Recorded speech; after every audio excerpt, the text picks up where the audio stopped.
I have to 100% square this on my grandmother, who was my Austrian grandmother. My dad is from Greece. My mother is from Austria. And my Austrian grandmother, she was a devout Christian, went to church almost every Sunday. But at the same time, even though it was the 50s and the 60s, she was very open-minded. And so she understood that the origins of the Bible and the origins of the Jesus story were rooted in the concept of love and in the in the concept of acceptance. And so despite the restrictions of the 60s and the 70s, especially in the European countries, she still explored alternative history ideas, such as the world of Edgar Cayce with Atlantis and other ideas with ancient astronauts or extraterrestrials or the UFO phenomenon. And so these ideas, pretty much whenever my grandmother and my grandpa would show up or would visit, they would become dinner table conversations. And, this was something that was instilled upon me at a very early age. I always was curious about the possibility or the possibilities of life elsewhere. That's fascinating and interesting that you mentioned Edgar Cayce. In fact, Giorgio, I met you at about 2.5 years ago at the Edgar Cayce ARE in Virginia Beach at the Ancient Mysteries Conference, and you gave an absolutely fascinating presentation there. And so ever since then, we have wanted to bring you to the event that you're coming to in November in Denver. And Edgar Cayce has some interesting readings about extraterrestrials, and of course, John Van Auken is a good friend of yours and of mine. And John speaks about times in which Cayce speaks clearly in readings about extraterrestrial contact in relation to the Mayans, in relation to the Egyptians, and the Atlanteans. Yes, and, in a strange way, it doesn't surprise me, because Edgar Cayce was one of the few people who were in tune with what Eric refers to as the timeless tracks of the universe, meaning where time does not exist, where everything all happens at the same time. And in a strange way, this was beautifully depicted in the movie with Matthew McConaughey. Did Inception, recently did a movie about time travel and space travel with Matthew McConaughey, where they land on or visit a planet, an ice planet, for about a half an hour or 3 hours or something, and then they come back up to the orbiter, and the person on the orbiter has aged by 25 years. Well, the movie Cosmos as well had a very interesting ending in which the vehicle never left the ground. But Jodie Foster had this incredible experience. I think in the movie, the experience took place in about 17 hours. And interestingly, and it all happened in an instant. A lot of people say that time is relative. At the question of time, and especially the question of the Big Bang, to me, is very interesting, because imagine if the Big Bang, in a weird way, never really happened in the way we're being presented. What if there never was a beginning or never an end? If you draw a circle, show me the beginning or the end of the circle. You can't do it if it's a perfect circle. So what if the Big Bang it never happened and the universe is one giant big circle? Or we embrace the idea of the expanding and the contracting universe, which then would translate into that the whole universe is a heart muscle, which means it contracts and it expands. Jane Roberts, who did the Seth material, had some before her time, or before the present focus on extraterrestrials came forward. Seth spoke about time being an illusion, and that in the other side of the torus that you're referring to, everything happens at once. And Kurt Vonnegut, in his book Catch-22, said, had this experience of a man who became unstuck in time, and when he went up above, he said that a man's lifetime looks like a span of the Rocky Mountains with baby legs on one end and old man legs on the other. And I thought that was a brilliant description. No, I agree with that. By the way, the name of that movie is Interstellar. And anyone who hasn't seen that movie yet really should go check it out, because it's quite fascinating.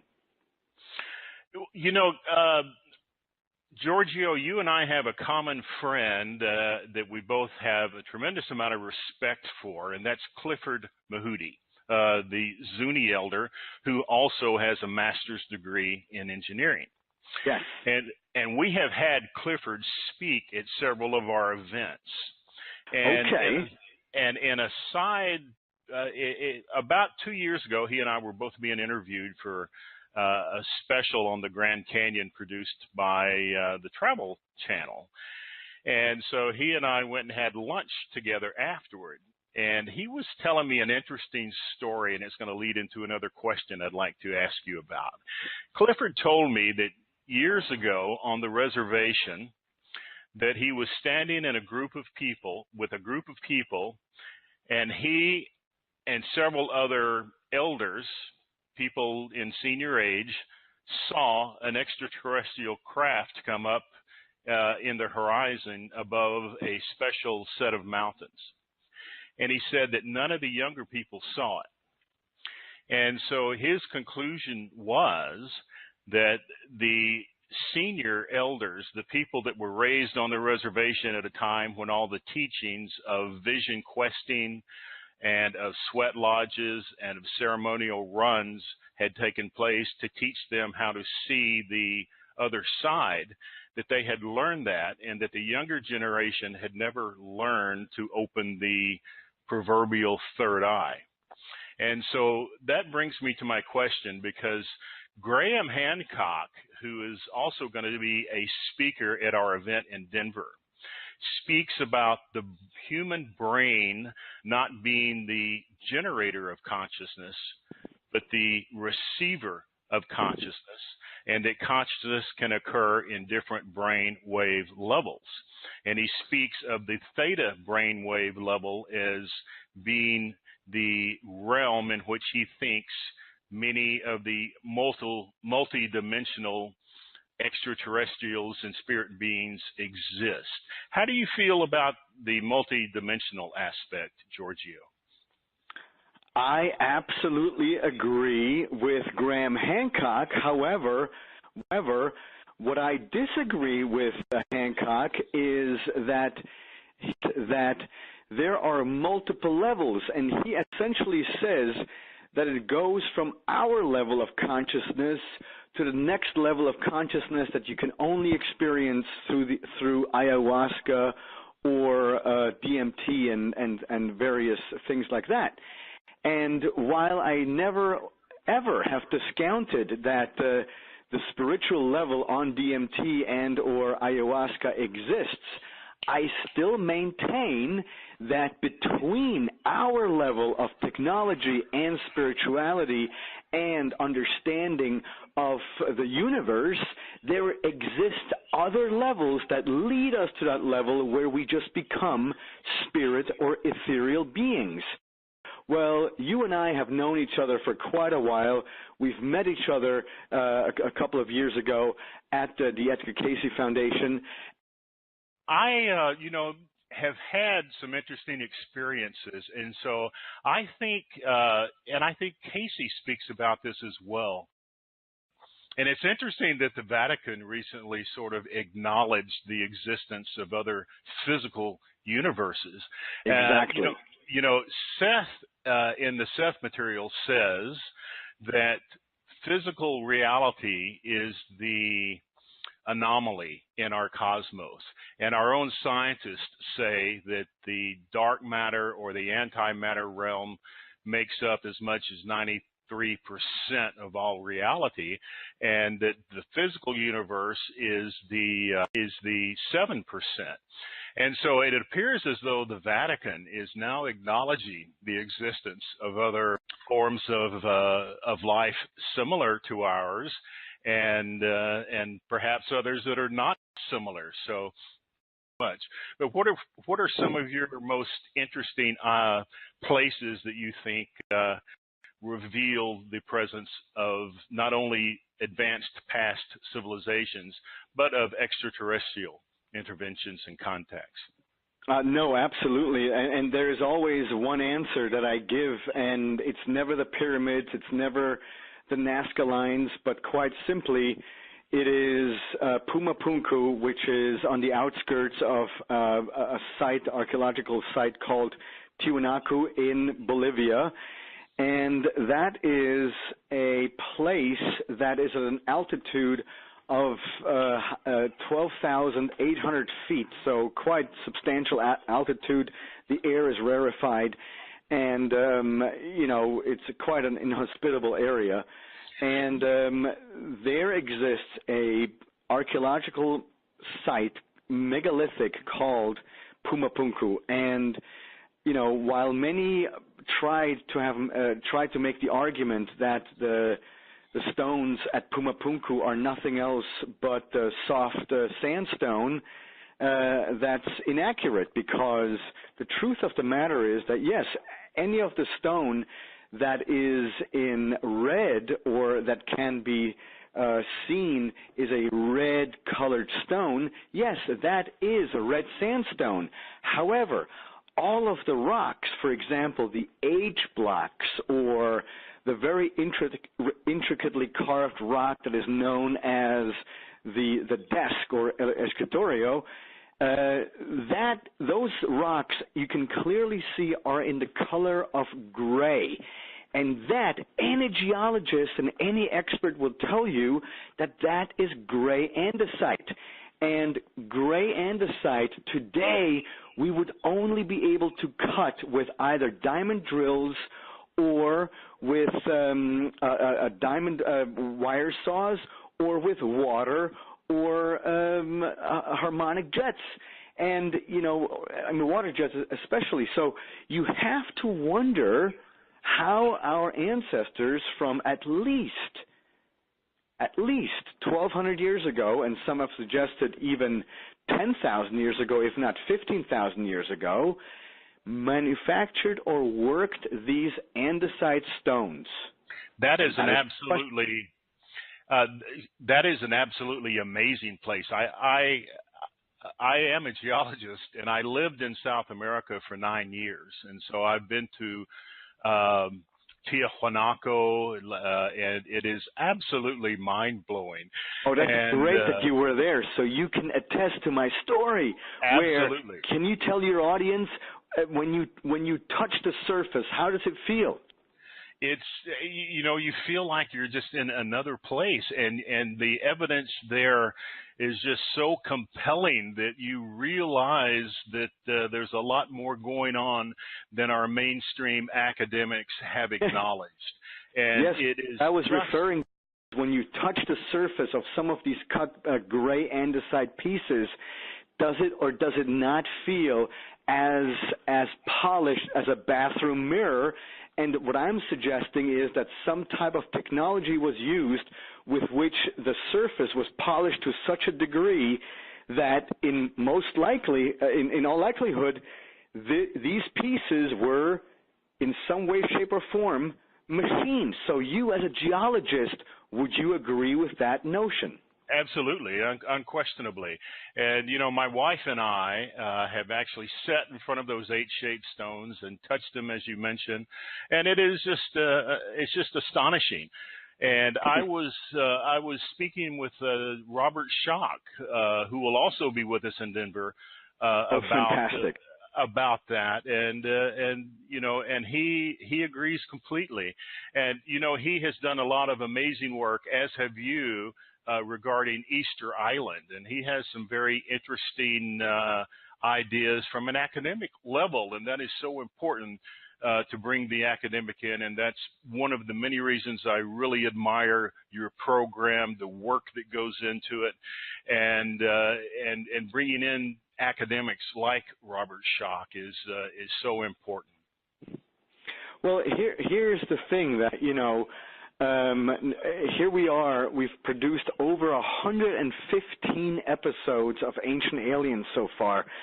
And as we progress with the multiple seasons, if you compare a show from the early seasons to one that's out right now, the contributors that are speaking on Ancient Aliens that come from universities yes. has increased by a tenfold. And I can assure you right now that nobody, is forcing these people to appear on Ancient Aliens, because it's just another way of approaching the way we look at the world. And, and the new generations are far more cognizant, far more willing to accept these ideas. Right now, I'm looking at a wall of books. These books I've read, I've referenced them, I use them as my armor, as my weaponry for the arguments. And so, this whole idea that these things are secrets, what do you think about that? I mean, it's really not.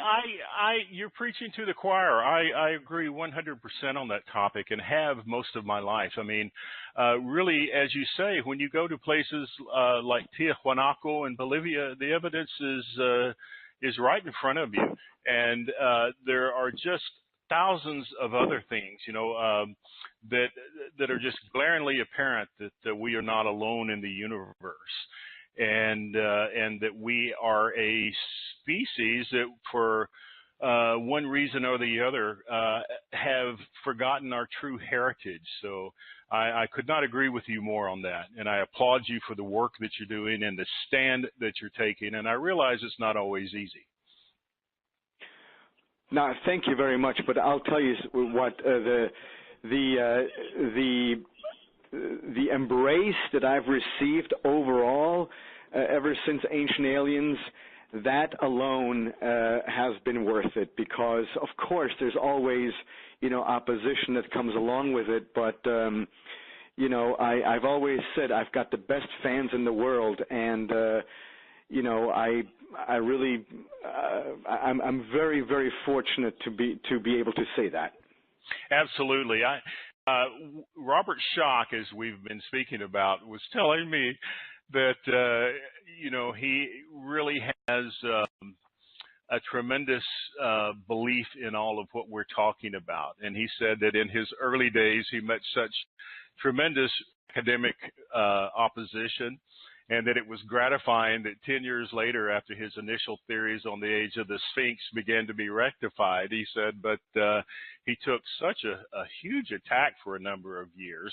And he says he said that I can now speak at events that I want to because I now have tenure. I can't be dismissed for speaking what I believe to be the truth. So times are changing, and that's and here's what's so wonderful too is that we always have to remind ourselves from where we get our news from, or which academic textbooks or which academic papers we read, because if it's an academic paper that was written in the English or German language or any of the European languages, then it sort of has to adhere to a certain status quo as it regards to anthropology and especially archaeology. But this is why on Ancient Aliens we allow, for example, or we pride ourselves in having, for example, when we had that episode in which we talked about the age of the stones at Baalbek, well, we asked somebody from Lebanon, an archaeologist from Lebanon, to tell us about the age of Baalbek. And she, without a twinkling of the eye, said, well, we think that this is at least 10, if not 12,000 years old. Yes. Now, yeah. You will not find anyone in any university in England or Germany or any of the European countries or here in the U.S.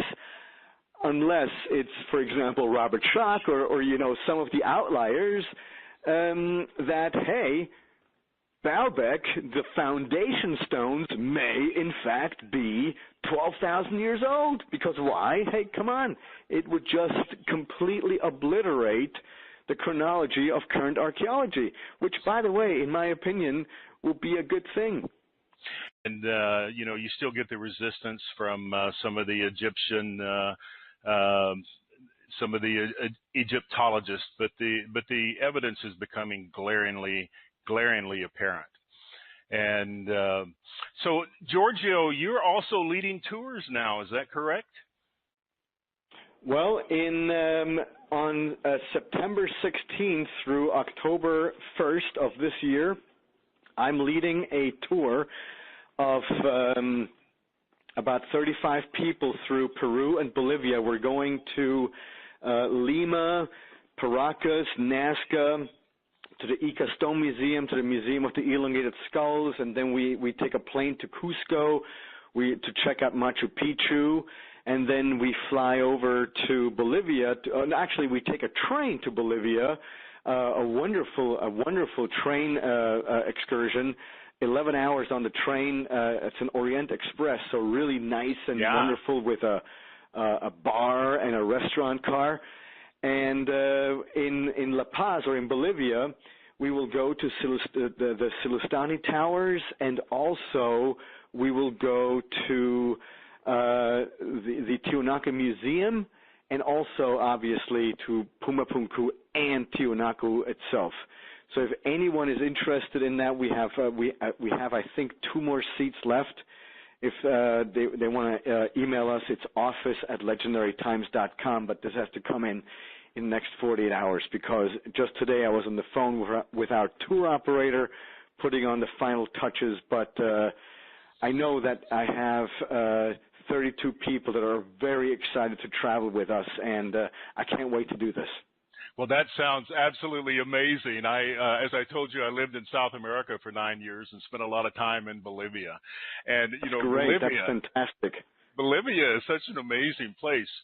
And the Bolivian people are so kind and so sweet-natured. And because the majority of the population are indigenous, they still hold on to their ancient beliefs and are far more open-minded.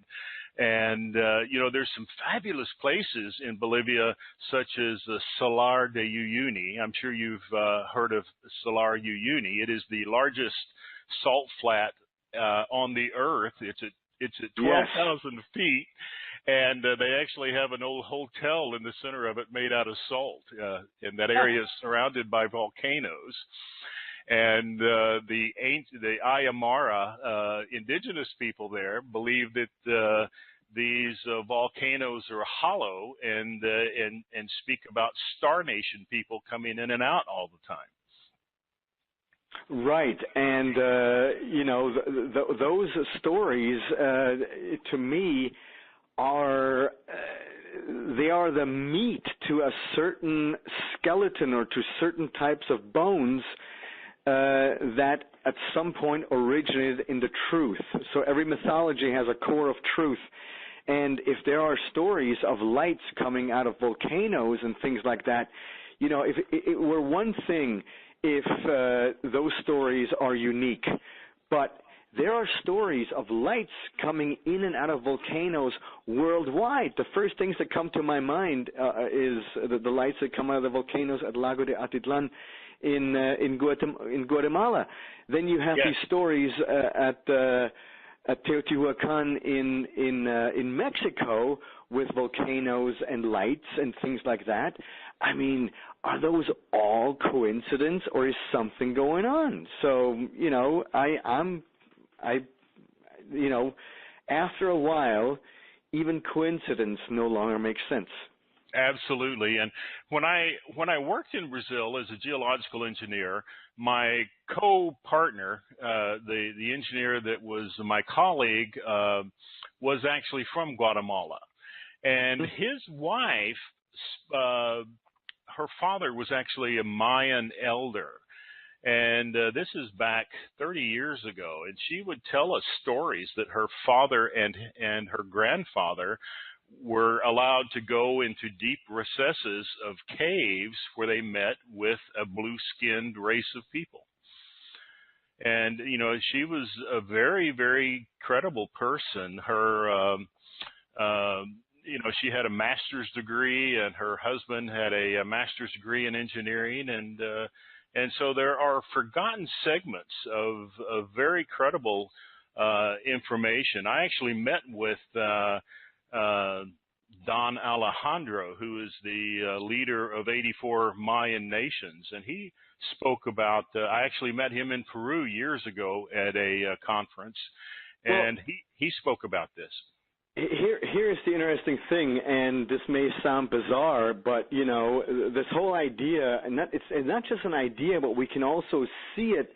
Okay, so the idea comes from descriptions like in the Vedic text, like the Mahabharata and the Ramayana and all these things. You know, but when you mention, you know, blue-skinned people, this is a direct reflection of what we have described in ancient Hindu texts.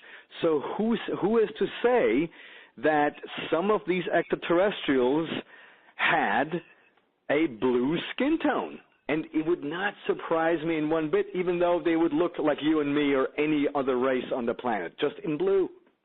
Absolutely. And, you know, it was interesting that you bring that up, because I had a conversation with Lizette about this, and she said that her father told her that these people had a blue-green tint because of all the copper and magnesium in the water they drank. So that's an interesting idea. Okay. Well, yeah, okay. And then it gets very detailed. All right. Yeah. And so, Giorgio, I was reading your bio, and I saw on there that you speak 5 languages fluently, and I speak French, Spanish, and Portuguese because I lived outside the United States 30 years and I had to learn them. But I really admire you for that, and it gives you that citizen of the world ability. And you were born in Switzerland, is that correct? Yes, I was. And the reason why I'm multilingual is because, first of all, my mother, she's from Austria, so you've got the Austrian German. And then my dad, he's from Greece, so you got the Greek. So there's 2 right there. But then growing up in Switzerland, it's officially there's 4 languages, but there's 3 big ones, and one is a very small language that only a few people speak. But in Switzerland, we speak German, French, and Italian. So in school, or the German is Swiss German essentially, and so there you go. There's the 5 languages. You know, and I speak also a little bit of Spanish because of the Italian, because Italian and Spanish is very similar. Absolutely, and you know, I speak Spanish, and when I went to Italy, I was able to communicate without much difficulty, and so there you go. Exactly. Yeah. It's you know, to me, you know, before I encourage anyone to become an engineer, I always encourage them to become a linguist first and then become an engineer, because with language to me, that is the key to the universe. Absolutely. Absolutely. Giorgio, can you share with us a little bit about some of the books or publications that you have available? So over the last couple of months, new issues of Legendary Times have come out, which I'm very excited about. But also, we're in the process of creating 4 more issues. And if anyone is interested in getting a subscription to Legendary Times or a membership, that would be at legendarytimesbooks.com. And you know, like I mentioned earlier, we have 2 seats left for the tour to Peru and Bolivia in September 2016. And if you send us an email, it's office@legendarytimes.com. But at the same time, I really hope that you come to our conference as well, because in November, because if you can't make it to Peru and Bolivia, come to this conference. Well, thank you very much for that. I appreciate it, Giorgio, and I can't imagine a better way to spend September than going with you to these fantastic places. Now, with the mention of Bolivia, one thing that I think is quite interesting is there in Tiahuanaco, mm-hmm. you have artwork that speaks about these people they call the Hueco.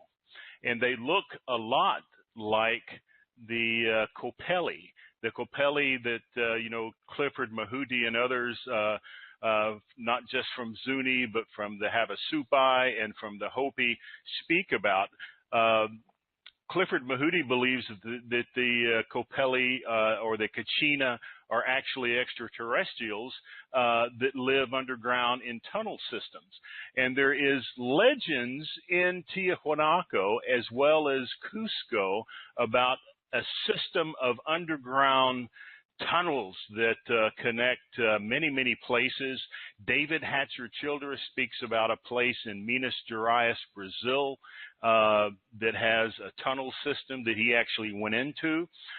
There is another place that is fantastically interesting that not too many people have heard about.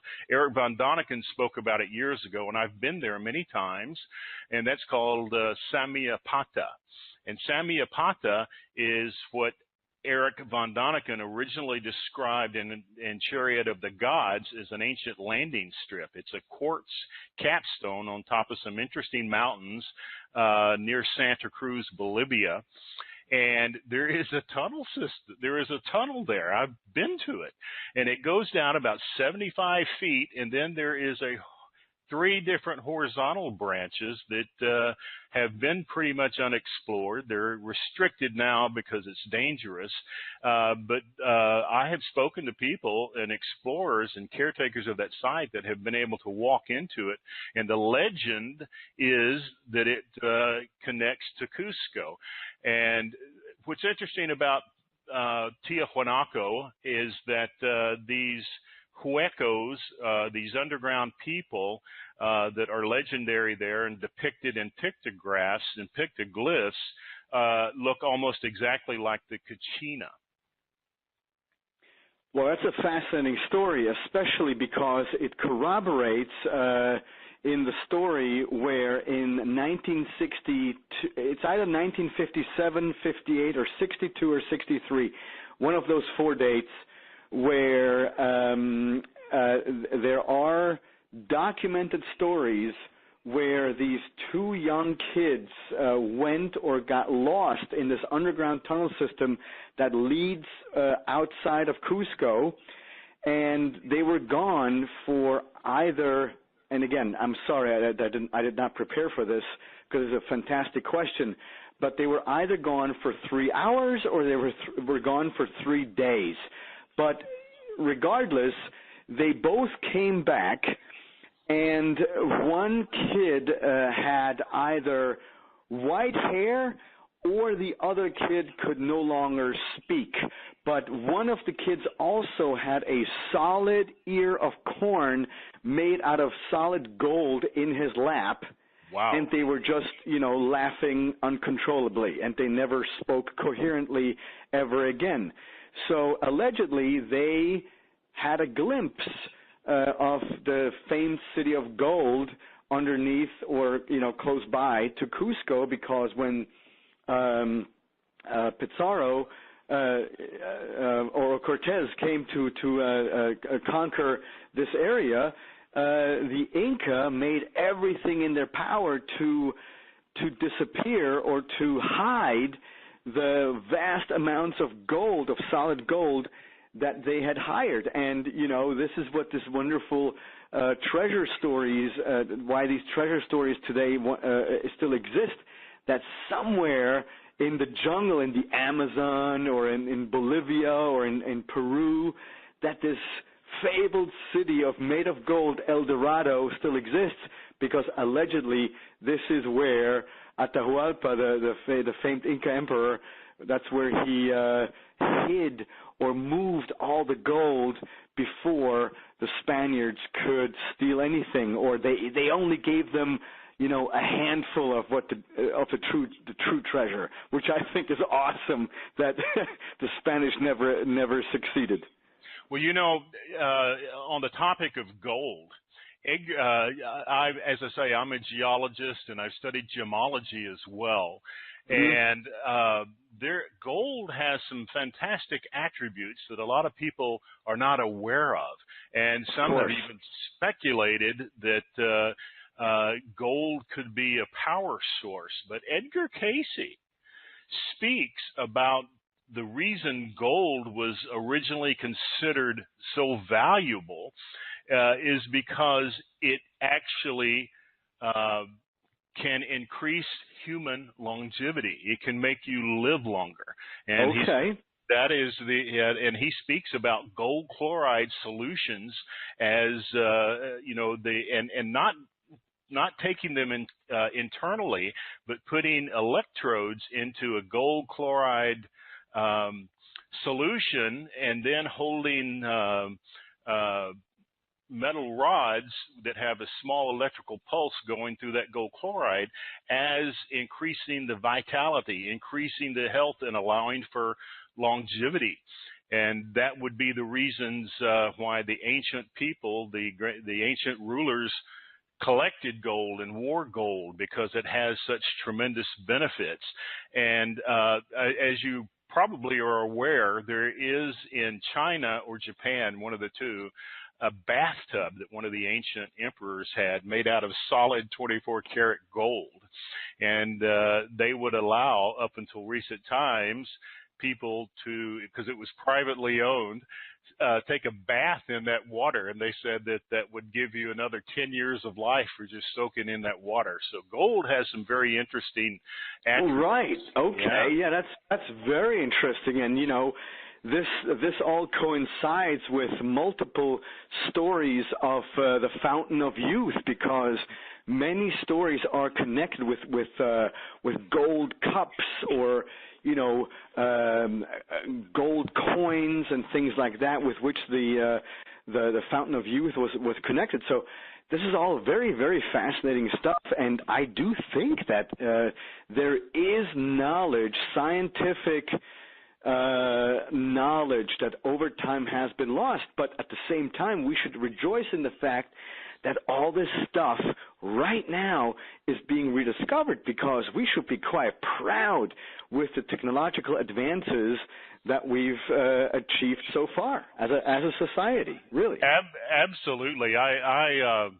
I'm originally from Arkansas, and a lot of people are not aware that Arkansas is the largest singular deposit of quartz crystal on the planet. Now, I had no idea. There you go. I also lived in Brazil 7 years. Now, Brazil has a greater quantity of quartz, but what is in Arkansas is the largest singular unbroken strata of quartz crystal. And the quartz crystal that comes from certain parts of Arkansas actually has a little bit higher level of hardness or density. And you may recall, Giorgio, a few years ago, in fact, it was January 1st, 2011, there was this big national story about thousands of birds falling out of the sky in Arkansas. I don't know if I remember this.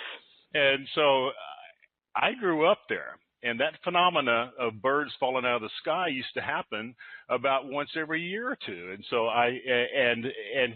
when you look at quartz and recognize that it has a piezoelectric attribute, meaning that when any kind of stress is put on it, it puts out an electrical wave. You know, my theory has always been that the fault line that goes into parts of Arkansas and the Northeast, there had been several earthquakes that year, and that pressure was released, and it stunned these birds, and they fell down. And so what I'm leading up to is that this unusual collection of quartz in Arkansas, which is massive, has also had a great number of legends about extraterrestrials. There was a story that was in the newspapers in the early 1900s of a ship that actually landed near Hot Springs, Arkansas, where I grew up. In which people met with these Nordic appearing extraterrestrials and were actually invited on the ship. And that was actually in the newspaper. And there are these stories as well related to tunnels in certain areas there, with also reported stories of a blue race type of people that live there. That's interesting because, in and around the area of Cusco, not only did we just talk about secret tunnels, but you can still, the government, what they did then in the late or mid-'60s, whenever these kids returned and they were all, they couldn't speak and their hair had turned gray, the government or the military was actually commissioned to wall off the entrances to these tunnels. Now, those are the tunnels that allegedly these kids used. But there are remnants of other tunnel systems all around Cusco. So, and what's really fascinating too is that some of those tunnels are quite sophisticated, where you have a ledge in about hip height that just travels side by side with you on both sides, and when you touch the walls of those tunnels, it seems as if you're touching glass. It's vitrified. Truly amazing stuff, and it certainly is not chiseled, because you would see chisel marks, because here's the thing. You can see portions or areas where clearly chisels were used, but most often it's not chisels. It's like vitrified glass. And, that is, and that leads me to one final question, because I realize I've taken most of the time, and I sincerely appreciate you giving your time for this interview today. My pleasure. I'd like to end on this topic.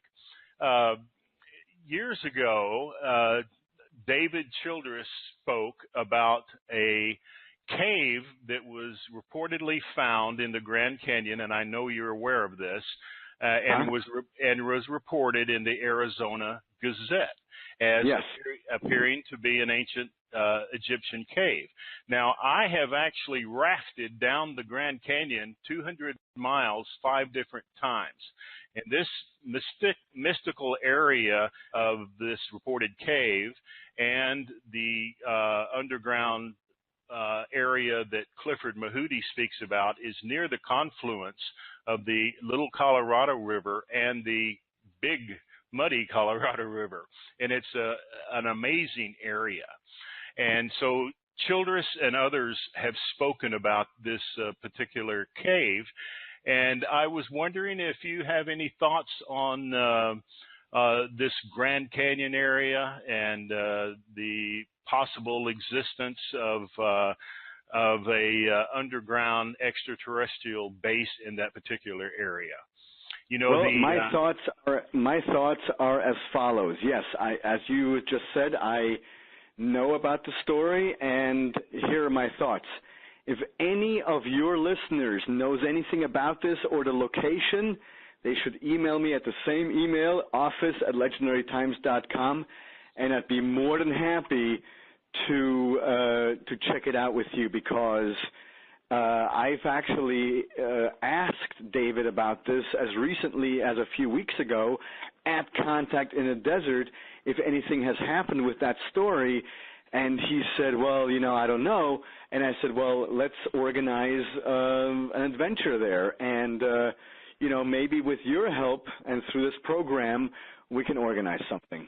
I would be thrilled to do that. And, Scott Walter of America Unearthed will also be with us in Denver. And I was speaking to Scott just a few days ago. He's also a geologist. And he actually did an episode that involved David and Clifford Mahooty. And During the filming of this episode, they were actually buzzed by helicopters. They were they were not allowed to get, and that entire area is blocked off. I always take these stories with a grain of salt. Well, you see these helicopters on the actual film, and but it is a fantastic area.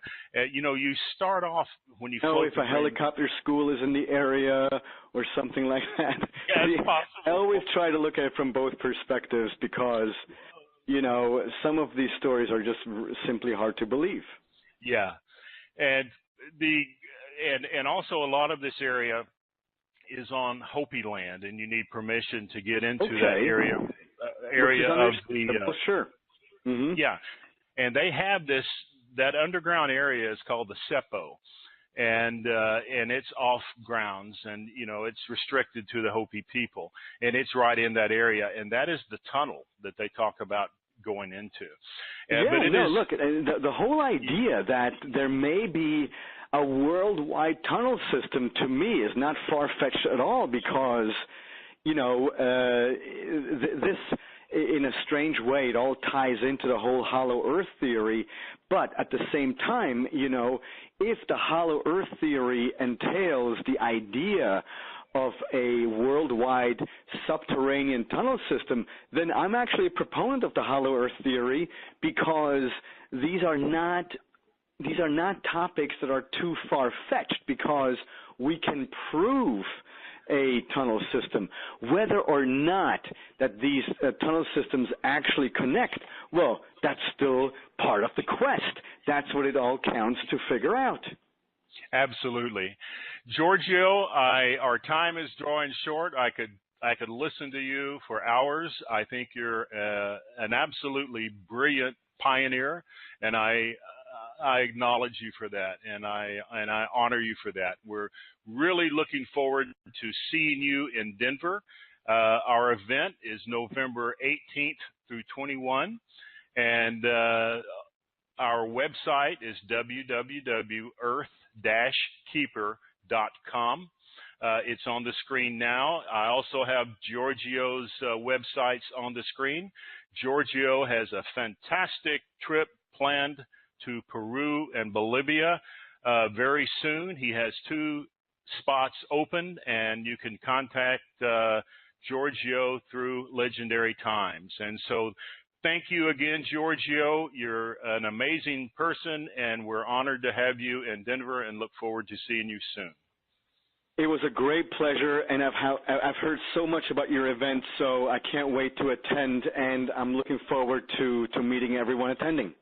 Recently did a movie about time travel and space travel with Matthew McConaughey, where they land on or visit a planet, an ice planet, for about a half an hour or 3 hours or something, and then they come back up to the orbiter, and the person on the orbiter has aged by 25 years.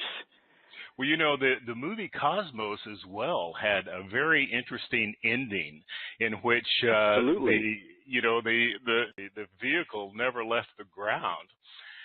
But Jodie Foster had this incredible experience. I think in the movie, the experience took place in about 17 hours.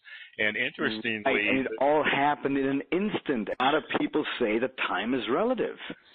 At the question of time, and especially the question of the Big Bang, to me is very interesting because imagine if the Big Bang in a weird way never really happened in the way we're being presented. What if there never was a beginning or never an end?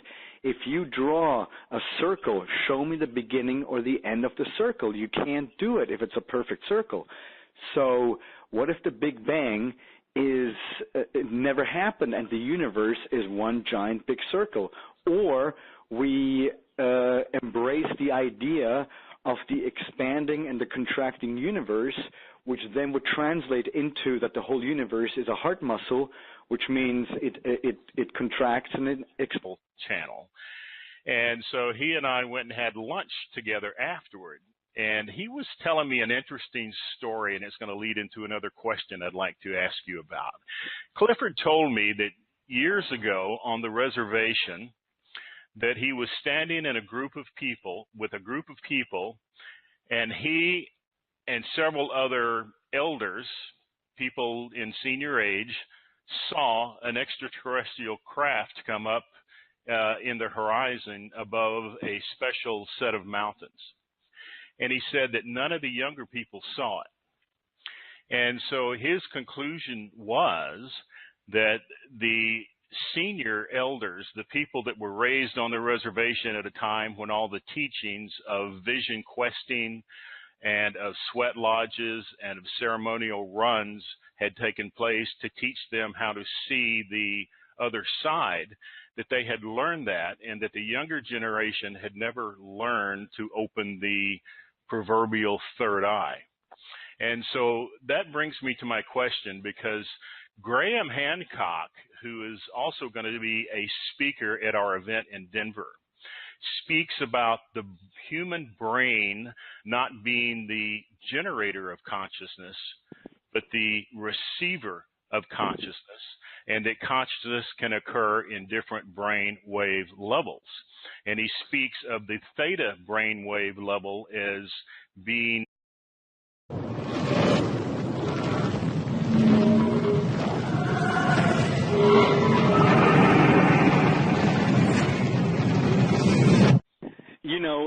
I have to 100% square this on my grandmother, who was my Austrian grandmother. My dad is from Greece, my mother is from Austria, and my Austrian grandmother, she was a devout Christian, went to church almost every Sunday, but at the same time, even though it was the 50s and the 60s, she was very open-minded. And so she understood that the origins of the Bible and the origins of the Jesus story were rooted in the concept of love and in the word of in the concept of acceptance. And so despite the restrictions of the 60s and the 70s, especially in the European countries, she still explored alternative history ideas, such as the world of Edgar Cayce with Atlantis and other ideas with ancient astronauts or extraterrestrials or the UFO phenomenon. And so these ideas, pretty much whenever my grandmother and my grandpa would show up or would visit, they would become dinner table conversations. And, this was something that was instilled upon me at a very early age. I always fans. Jane Roberts, who did the Seth material, had some before her time, or before the present focus on extraterrestrials came forward. Seth spoke about time being an illusion, and that in the other side of the torus that you're referring to, everything happens at once. And Kurt Vonnegut, in his book Catch-22, said, had this experience of a man who became unstuck in time, and when he went up above, he said that a man's lifetime looks like a span of the Rocky Mountains with baby legs on one end and old man legs on the other. And I thought that was a brilliant description. No, I agree with that. By the way, the name of that movie is Interstellar. And anyone who hasn't seen that movie yet really should go check it out, because it's quite fascinating. Giorgio, you and I have a common friend that we both have a tremendous amount of respect for, and that's Clifford Mahudi, the Zuni elder, who also has a master's degree in engineering. Yes. And we have had Clifford speak at several of our events. Okay. And in a side, about 2 years ago, he and I were both being interviewed for a special on the Grand Canyon produced by the Travel. Always was curious about the possibility or the possibilities of life elsewhere. That's fascinating and interesting that you mentioned Edgar Cayce. In fact, Giorgio, I met you at about 2.5 years ago at the Edgar Casey ARE in Virginia Beach at the Ancient Mysteries Conference, and you gave an absolutely fascinating presentation there. And so ever since then, we have wanted to bring you to the event that you're coming to in November in Denver. And Edgar Casey has some interesting readings about extraterrestrials, and of course, John Van Auken is a good friend of yours and of mine. And John speaks about times in which Casey speaks clearly in readings about extraterrestrial contact in relation to the Mayans, in relation to the Egyptians, and the Atlanteans.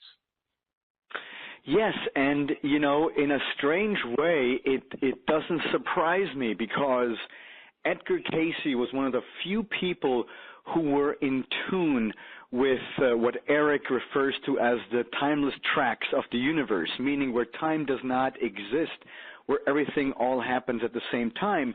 And in a strange way, this was beautifully depicted in the movie with Matthew McConaughey did Inception,